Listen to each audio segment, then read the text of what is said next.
Well, it's regarded as the biggest cash transfer in history and the largest theft. The Bush administration flew $20 billion in cash into Iraq. That was in the year following the 2003 invasion. And then at least $6 billion of those disappeared. And now the Iraqi Speaker of Parliament has told Al Jazeera that the real figure could be closer to $18 billion. So where did the money come from? Well, Iraqi oil sales, surplus funds from the UN Oil for Food program, and seized Iraqi assets. Officials were supposed to give out the money to Iraqi ministries and U.S. contractors.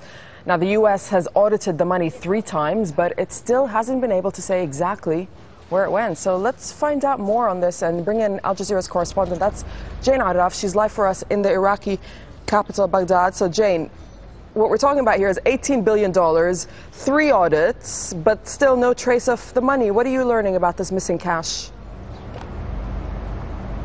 Well, Doreen, it's an absolutely astonishing figure, and it's really the first indication, the comments by the Speaker of Parliament, that this may be even bigger than the original $6 billion reported. Now, the Speaker, Osama al-Najafi, who is off next week for a visit to the U.S. Congress and the White House, has told us, the first word of this actually, that it could actually be $18.7 billion that's gone unaccounted for. That's 3 times more than originally thought.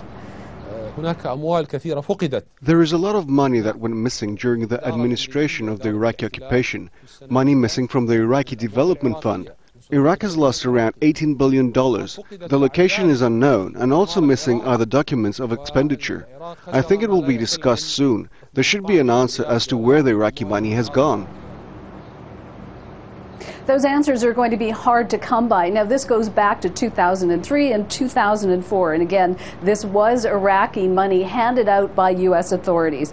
Now, there's going to be a fairly wide net cast. Some of this is thought to be American officials involved in mismanagement. Some of it is thought to be Iraqis. But all in all, a huge amount of money. Sorry. Jane, who was responsible ultimately for safeguarding this money? Well, basically, it was up to the Americans. After the invasion, after they toppled Saddam, there was a provisional authority here run by the American government and basically the American military. You have to remember in 2003, this was the time when huge wads of cash came in. We're talking piles and piles of $100 bills, shrink-wrapped, put on wooden pallets, and then sent out across the country, basically, in suitcases by American military officials. It isn't really the problem of how the money got here. It was withdrawn. There's documents on that. It's what happened to it after. Simply that there are no documents for most of this money to indicate who got it, where it was spent, whether anything was actually ever built with it. All right, Jane, thank you very much for that update.